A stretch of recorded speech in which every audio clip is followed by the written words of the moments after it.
இந்த பூமியில வெளியில வரும் பொழுது பணக்காரனா இருந்தாலும் சரி, ஏழையா இருந்தாலும் சரி, பிச்சைக்காரனா இருந்தாலும் சரி, ஒவ்வொரு தாய் வயிற்றிலிருந்து நம்மளாம் வரும்போது ஒரு குடத்தை உடைச்சிருப்போம். தாய்க்கு தெரியும் அது என்ன குடம்னு. யாருக்கு? என்ன குடம்? தண்ணி குடம்.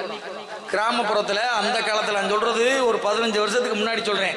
20 வருஷம் வச்சுக்கோங்களேன்.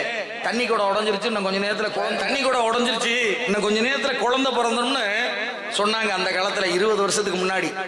அது மாதிரி தண்ணி குடம் உடஞ்சோன்னு எதிர்பார்த்துட்டு இருப்பாங்க, அடுத்து குழந்தை வந்துடும்.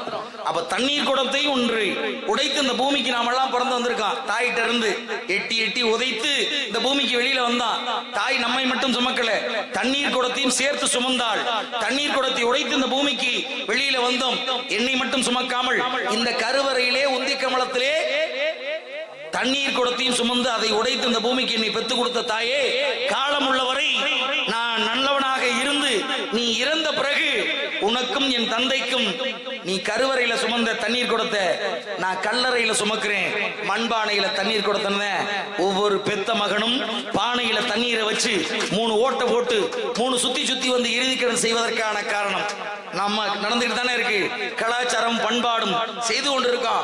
ஏன் செய்யறோம், எதற்கு செய்யறோம் தெரியல. அந்த அடிப்படையிலே பெற்ற தாயும் தந்தையும் பேணி காக்க வேண்டியது ஒவ்வொரு மனிதன் கடமை. தாய்க்காக